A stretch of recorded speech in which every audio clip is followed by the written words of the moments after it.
دیکھیے، اگر زندگی میں کوئی بڑا کاز نصیب ہو جائے اور اس بڑے کاز کی محبت کے نتیجے میں کوئی ورتھ وائل غم پیدا ہو جائے تو چھوٹی موٹی چوٹوں کے لگنے کی تکلیف محسوس نہیں ہوتی.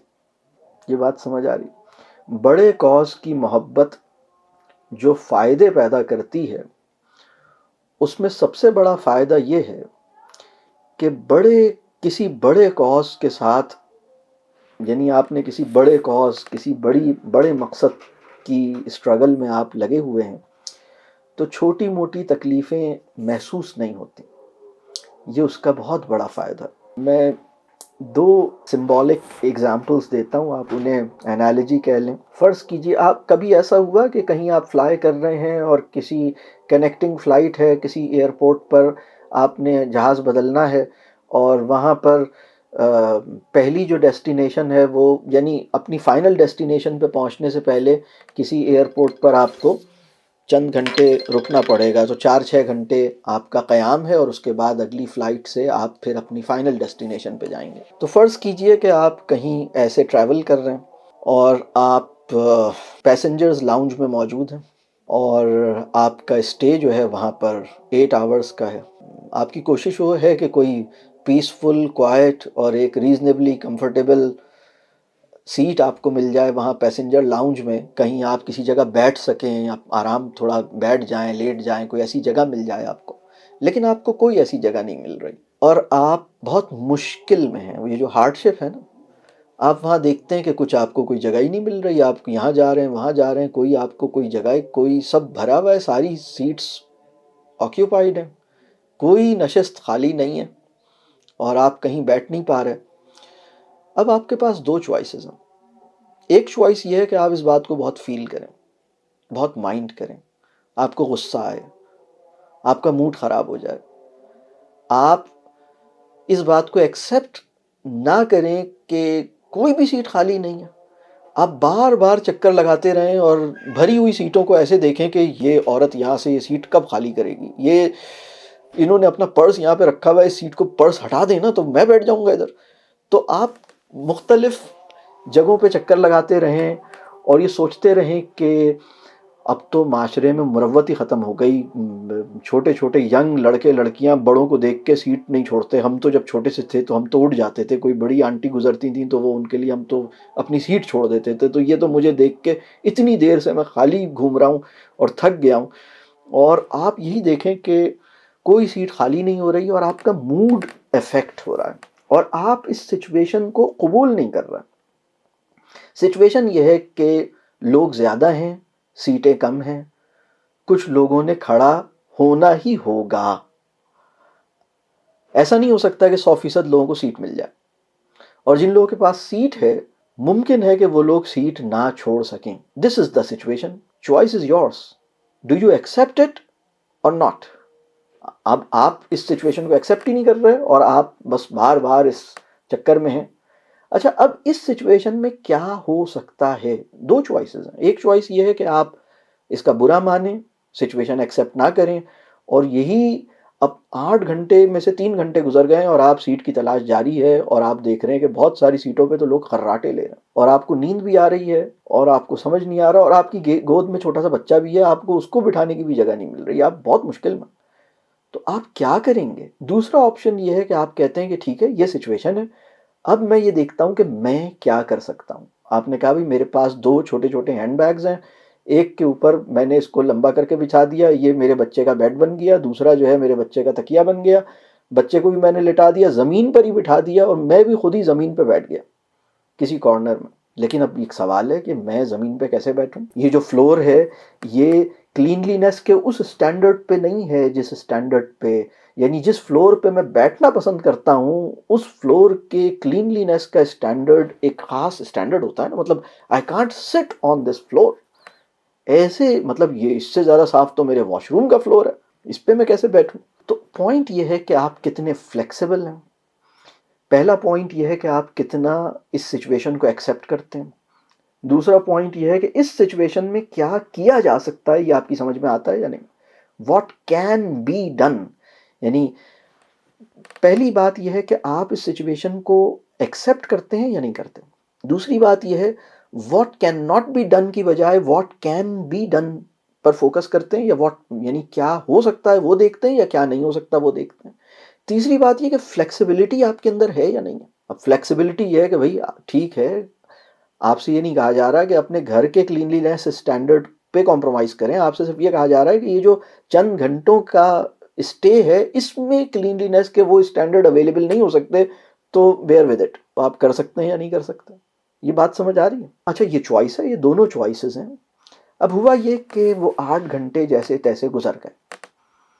8 گھنٹے گزرنے کے بعد اب آپ اپنی سیٹ کی طرف، اب آپ نے کہا اب ہم اپنے جہاز میں جائیں گے اور اب ہم فائنل ڈیسٹینیشن پہ ہماری جو ایک اگلی فلائٹ ہے، اور وہ اگلی فلائٹ بہت لمبی ہے، وہ 10 آورس کی یا 9 آورس کی فلائٹ ہے سپوز. اب آپ اس جہاز کی طرف جا رہے ہیں. جیسے ہی آپ چلنا شروع ہوتے ہیں ایک اناؤنسمنٹ ہوتی ہے، اور اناؤنسمنٹ یہ ہے کہ بھائی وہ لوگ جن کو پیسنجر لاؤنج میں پراپر سیٹ نہیں ملی تھی ان سب کو بزنس کلاس میں پروموٹ کر دیا گیا. اور ہمارے پاس ہم نے کیمراز سے دیکھ لیا تھا تو پیسنجر فلاں جن کا بورڈنگ پاس یہ ہے، جن کا بورڈنگ پاس یہ ہے، ہم نے نوٹ کیا ہوا ہے کہ کس کس کو پیسنجر لاؤنج میں پراپر سیٹ نہیں ملی تھی، ان سب کو ہم نے پروموٹ کر دیا ہے، یہ کر دیا ہے، وہ کر دیا ہے. تو آپ کو کیسا لگے گا؟ اور تمام وہ لوگ جو پیسنجر لاؤنج میں خراٹے لے کے سو رہے تھے ان کے لیے اناؤنسمنٹ یہ ہے کہ ان کو جہاز میں ایک اسٹول ملے گا جس پہ بیٹھنا ہوگا. پراپر سیٹس جہاز میں نہیں ہے، ایک ایمرجنسی سچویشن ہو گئی ہے، we have very few seats, تو یو ول بی، مطلب آپ کو یہ والی مشکل ہوگی. یہ ہمیں جیسے سمجھ میں نہیں آتا. دیکھیے جو مشکل بھی آپ کی لائف میں ہے آپ اس بات کا یقین کر لیجئے اس کا کمپنسیشن پیکج آپ کی زندگی میں اتارا جا چکا ہے. ایسا نہیں ہے کہ جو مشکل آپ کی زندگی میں آئی ہے اس کے اگینسٹ کوئی سہولت فیوچر میں آپ کو دی جائے گی، بعد میں دی جائے گی، ایسا نہیں ہے. اسی دنیا میں، اسی زندگی میں، for every hard ship you have been compensated duly, rightly, timely. یہ بات سمجھ آ رہی؟ ہمارے ذہن میں یہ ہوتا ہے کہ نہیں، یہ باقی لوگوں نے جو مشکل اٹھائی اس کا تو انہیں کچھ نہ کچھ کمپنسیشن مل گیا، مجھے کب ملے گا؟ تو آپ کا کمپنسیشن جس ذات نے دینا ہے نا وہ دے دیتی ہے. اصل میں مسئلہ یہ ہے کہ ہماری نظر بہت کمزور ہوتی ہے. کمزور نظر کسے کہتے ہیں؟ جو خیر پہچان نہ سکے، جو خوبصورتی کو دیکھ نہ سکے، جو شارٹ سائٹڈ ہو، عیب دیکھتی ہو خیر نہ دیکھتی ہو، خرابی تو دیکھتی ہو خیر نہ دیکھتی ہو. اس کو ہم کہیں گے کہ نظر کمزور ہے. تو اللہ ہماری نظریں ٹھیک کر دے. تو جو مشکل بھی ہماری زندگی میں آتی ہے اس کا کمپنسیشن ہماری زندگی میں پہلے ہی اتارا جا چکا ہے. وہ قرآن کی بڑی خوبصورت آیت ہے، سب کو یاد ہی ہوگی، سورہ علم نشرح کے اندر جو ہے ان مع العسر یسرا. اس میں بڑی اہم بات ہے، بہت غور کرنے کی بات ہے، اور یہ 2 دفعہ ان مع العسر یسرا، مشکل کے ساتھ آسانی ہے. اس میں یہ نہیں کہا گیا کہ مشکل کے بعد آسانی ہے، اوکے ابھی بیئر ود اٹ 2-3 سال تم مشکل میں رہو گے اس کے بعد آسانی شروع ہوگی، یہ نہیں کہا گیا. مشکل کے ساتھ آسانی ہے. تمہیں جو مشکل ملی ہوئی ہے اسی کے اگینسٹ کچھ نہ کچھ آسانی بھی تمہیں ملی ہوئی ہے. تمہارا پرابلم یہ ہے کہ تمہاری نظر کمزور ہے، تمہیں مشکل نظر آتی ہے، تمہیں خیر نظر نہیں آتا. تمہیں اس مشکل کے اگینسٹ جو آسانیاں تمہاری زندگی میں، جن آسانیوں کو تم انجوائے کر رہے ہو اپنی لائف میں، تم اس کو ریئلائز نہیں کرتے. تھوڑی سی مشکل تمہیں آتی ہے تو تم شور مچاتے ہو. یہ ہمارا حال ہے، اس حال سے ہمیں نکلنے کی ضرورت ہے. تو یہ ایک انالوجی جو میں ایئرپورٹ والی شیئر کرتا ہوں. ایک اور اگزامپل ہے، وہ بھی بہت کچھ انشاءاللہ ہمیں سمجھائے گی. یہ مثال کچھ اس طرح کی ہے کہ آپ سب نے کبھی اپنی لائف میں کسی ایگزامینیشن ہال میں کوئی ایگزامینیشن پیپر، کوئی ایگزام دینے کا موقع ملا ہے؟ کبھی نہ کبھی ہر ایک کو. یہاں کتنے لوگ ایسے ہیں جنہیں کبھی نہ کبھی لائف میں آپ ایک ایگزامینیشن ہال میں بیٹھے ہوئے تھے، کوئی ٹیسٹ ہو رہا تھا، کوئی ایگزام ہو رہا تھا، بہت سارے لوگ تھے، آپ بھی ایک آدمی تھے اور آپ ایگزام دے رہے تھے. ہوا ہے سب کے ساتھ ہوا ہے. یہ کبھی نہ کبھی ہوا ہے کوئی نہ کوئی ایگزام. انسانوں کا ایگزام لینے کی جو ضد ہے اللہ کرے ختم کرے. اور دنیا ایسی ہو کہ صرف اللہ ہی نے جو ایگزام ہمارے لینے ہیں صرف وہی ہماری لائف میں ہو. یہ جو انسان ہو ان کو جو ایجوکیشن سسٹم کے اندر جو ہم ایک دوسرے کے ایگزامز لیتے ہیں، اللہ کرے کہ یہ تماشا بند ہو. یہ جو دوسری ایگزامپل ہے وہ یہ ہے، فرض کیجئے کہ ایک ایگزامینیشن ہال ہے جس میں آپ جا کے بیٹھتے ہیں، آپ ایگزام دینے گئے ہیں اور یہ 3 آورس کا یا 2.5 3 گھنٹے کا امتحان ہے، اور آپ اس ایگزامینیشن ہال میں بہت سارے لوگ بیٹھے ہوئے ہیں، بہت بڑا ہال ہے، اور آپ اس ایگزام میں آپ کی ایک پرٹیکولر سیٹ ہے، آپ کا ایک سیٹ نمبر ہے، آپ وہاں جا کے بیٹھتے ہیں، اور جیسے ہی آپ وہاں بیٹھتے ہیں اور پھر ایگزام سب کو ایگزامینیشن پیپر ملتا ہے، آپ جب اس امتحانی ہال میں امتحان گاہ میں آ کے بیٹھتے ہیں اپنی کرسی پر، تو آپ کو پتہ چلتا ہے کہ اس کرسی میں ایک کیل نکلی ہوئی ہے، نیل نکلی ہوئی ہے. تو آپ ایگزام دینے آئے ہیں، 3 گھنٹے کا امتحان ہے، اس میں کرسی پہ کیل نکلی ہوئی ہے، آپ وہاں جا کے بیٹھے اور آپ نے محسوس کیا ارے یہاں تو کیل ہے، اور اتنے ہی دیر میں ابھی آپ کو یہ پتہ ہی لگا ہے کہ کیل ہے، ایگزامینیشن پیپر ڈسٹریبیوٹ ہوتا ہے. اب آپ کے پاس 2 چوائسز ہیں.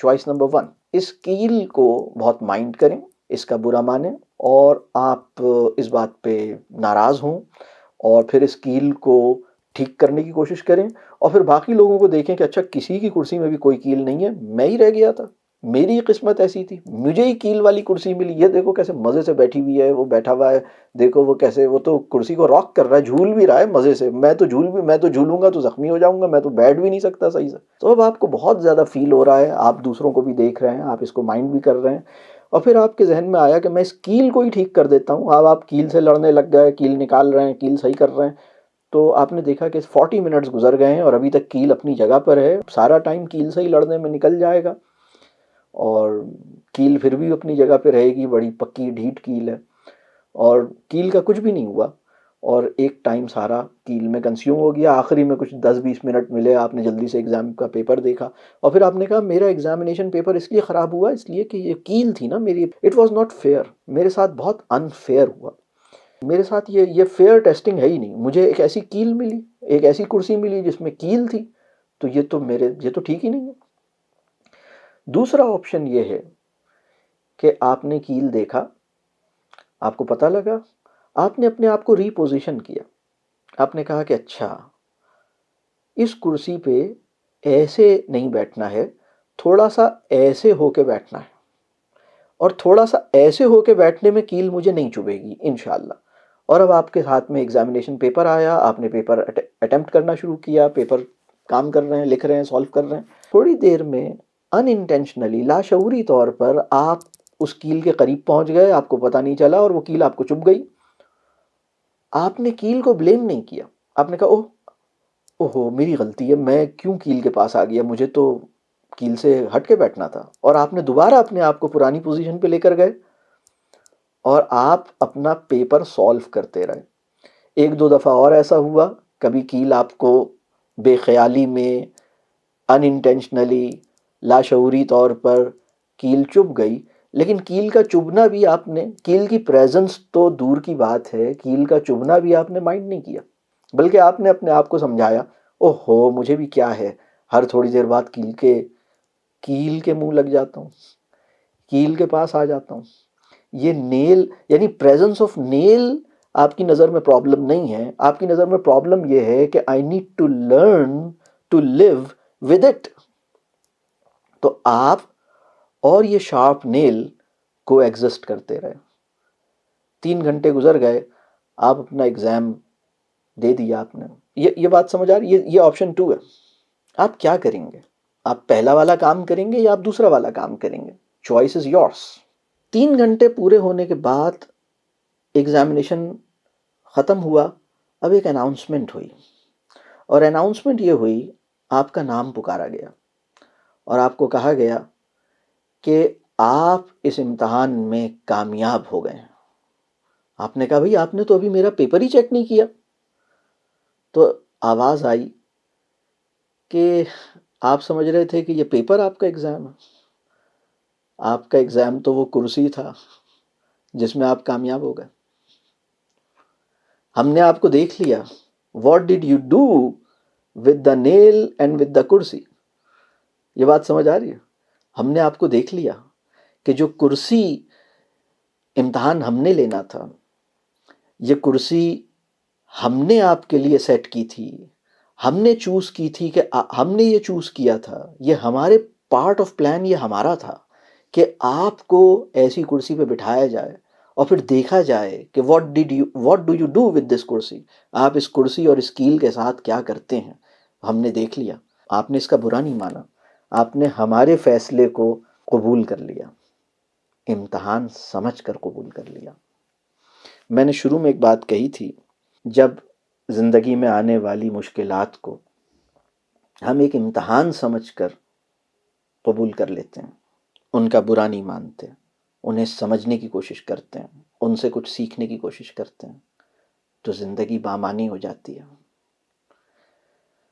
تو یہ جو دو ایگزامپلز میں نے دی ہیں، ایک ایئرپورٹ کی، ایک امتحان گاہ میں کرسی اور اس کی کیل کی، ان دونوں ایگزامپلس کو ذرا لکھ لیں، اس کو یا اس کے اہم پوائنٹس، یا اس کو جیسے اس کو سوچئے گا، بعد میں بھی سوچئے گا۔ ہماری زندگی میں بالکل ایسا ہی ہوتا ہے، بالکل اسی طرح سے ایسا ہی ہوتا ہے۔ ہم کیل سے لڑتے رہتے ہیں، ہمیں یہ یاد ہی نہیں رہتا۔ وہ جو دوسرا آپشن تھا نا، اس میں اس بندے نے جب کیل دیکھی نا، تو یہاں سوال پیدا ہوتا ہے کہ سر اس نے کیل کی پریزنس کو مائنڈ کیوں نہیں کیا؟ ایک بہت اہم سوال ہے۔ اس کا جواب پتہ ہے کیا ہے؟ اس لیے کہ اسے پتا تھا میں یہاں آیا کیوں ہوں، میں یہاں آیا کیوں ہوں، میں یہاں جس کام کے لیے آیا ہوں میں وہ کروں نا۔ میرے پاس ٹائم ہی کہاں ہے کیل کی پریزنس کو فیل کرنے، اس سے لڑنے، اس سے الجھنے، اس کو مائنڈ کرنے کا میرے پاس ٹائم ہی کہاں ہے؟ کیا میں اپنی ساری انرجی اور ٹائم اس کیل کی پریزنس کو فیل کرنے، اس کو مائنڈ کرنے، اس سے الجھنے، اس سے لڑنے میں لگا دوں گا، یا میں وہ کروں گا جس کے لیے مجھے بھیجا گیا ہے، میں یہاں آیا ہوں۔ لائف امتحان گاہ ہے، زندگی دارالامتحان ہے۔ اس دارالامتحان میں ہم میں سے ہر ایک کو کسی پوزیشن پہ، کسی سچویشن میں پلیس کیا گیا ہے۔ وہ جو سچویشن جس میں آپ پلیس کیے گئے ہیں، وہ آپ کی کرسی ہے، اور اس کرسی میں، ہر ایک کی کرسی میں کوئی کیل لگی ہوئی ہے۔ آپ کو آپ کی والی کرسی کی کیل کا پتہ ہے، آپ کو یہ نہیں پتا کہ دوسرے کی کرسی میں بھی کیل ہے۔ وہ آپ کو کیسے بتائے کہ میری کیل کہاں پر ہے؟ ہر ایک کی کرسی میں کہیں نہ کہیں کوئی کیل ہے، اور جس نے آپ کو اس کرسی پہ بٹھایا ہے وہ دیکھ رہا ہے، اسے پتا ہے کہ میرا یہ بندہ اس کیل کے ساتھ کرتا کیا ہے۔ تو کبھی کبھی نا ہم الجھ جاتے ہیں، اس امتحان، ہمارا اصل امتحان کیا ہے، ہم یہاں آئے کیوں ہیں؟ بس اگر ہمیں یہ یاد رہتا ہے کہ ہم یہاں کیوں آئے ہیں اور ہمارا مقصد کیا ہے، بڑا مقصد، بڑا کاز، اس کے ساتھ، یعنی اگر کسی کو کسی بڑے کاز سے محبت ہو جائے، بڑے مقصد سے محبت ہو جائے، چھوٹی موٹی تکلیفیں محسوس نہیں ہوتی، چھوٹی موٹی تکلیفوں کا احساس پتہ نہیں چلتا۔ اللہ کرے کہ ہمارے غم جو ہے نا، وہ کوئی بڑے غم ہوں، چھوٹے غم نہ ہوں۔ غم فری لائف کچھ بھی نہیں ہوتی، غم فری لائف کوئی چیز نہیں ہوتی، غم ہوتا ہے۔ بس پوائنٹ یہ ہے کہ وہ غم جو ڈسٹرکٹیو ہوتا ہے، وہ غم جو آپ کو مار ڈالتا ہے، وہ غم جو آپ کو نقصان پہنچاتا ہے، وہ غم علم کی کمی کی وجہ سے ملتا ہے۔ قرآن کے اندر ایک مقام ایسا ہے جہاں یہ بات بیان ہوئی کہ اللہ سے ہدایت کی دعا کیجئے، مطلب ہدایت، یعنی اگر اللہ آپ کی ہدایت دے گا نا تو آپ کی زندگی میں غم اور پریشانی ختم ہو جائے گی۔ یعنی اس کا مطلب یہ ہے کہ وہ غم بھی آپ کو غمناک نہیں کرے گا، وہ غم بھی آپ کی انرجی کو ڈرین نہیں کرے گا، وہ غم آپ کو ڈیویٹ نہیں کرے گا۔ کوئی ایسا غم دے جس کے لیے گھلنے میں آدمی کو خوشی ہو، جس کے اندر کھپنے میں آدمی کو خوشی ہو، کوئی بڑا کاز ہو، کوئی ورتھ وائل کاز ہو۔ ابھی تو میں دیکھتا ہوں کہ بہت سے لوگ کھانا کھانے کے لیے 2 گھنٹے ٹریول کرتے ہیں۔ انہوں نے سوچا کہ فلاں جگہ پہ جا کے آج کھانا کھائیں گے، اور یہ 2 گھنٹے تو میں بہت ڈیسنٹ سا ٹائم بتا رہا ہوں آپ کو، اور اس کے لیے تھاؤزنڈز آف روپیز جو ہے وہ، اور اگر ایک پارٹی کر رہے ہیں تو لاکھوں روپے۔ وہ مطلب یار تم اتنا کیوں تھک رہے ہو، کس چیز کے لیے بھاگ رہے ہو؟ مجھے کھانا کھانا ہے، وہاں کا جو وہ ہے نا باربیکیو، وہ بہت مزے کا ہوتا ہے۔ تو مطلب وہ زندگی کی جدوجہد جو ہے نا، وہ ہم کہیں کہ ٹیسٹ ڈریون لائف، یعنی struggle of life is it's all for to please the taste buds. یہ بھی ایک کاز ہے نا, یہ بھی بہت چھوٹا سا کاز ہے. تو جب کاز چھوٹا رہ جائے نا, اگر کاز چھوٹا ہے, میٹیریلسٹک ہے, اپنی لائف تک محدود ہے, تو زندگی کھوکھلی ہے. اور اگر کاز بڑا ہے اور اپنی لائف کے بیونڈ ہے, یعنی مثال کے طور پر ایک آدمی جس کو امت کا درد محسوس ہوتا ہے لیکن اپنے حصے کا کام بھی سمجھ آتا ہے, نا امید بھی نہیں ہوتا, اپنے حصے کا کام کرتا ہے, اس کی انرجی ڈرین نہیں ہوگی انشاءاللہ, وہ لگا رہے گا. تو پرابلم یہ ہے کہ لوگوں کے نا بہت چھوٹے چھوٹے سے, مطلب بہت ہی چھوٹے چھوٹے سے, یعنی جوتے کی محبت میں, کپڑے کی محبت میں, پیسوں کی محبت میں, چیزوں کی محبت میں مرے جا رہے ہیں. تو مطلب کوئی ورتھ وائل کاز ہی نہیں ہے, کوئی ورتھ وائل غم ہی نہیں ہے. تو اللہ ہمیں کوئی ورتھ وائل غم عطا کرے جو ہمیں بڑا کر دے, جو ہمیں چھوٹی موٹی چیزوں کی تکلیف سے بے نیاز کر دے.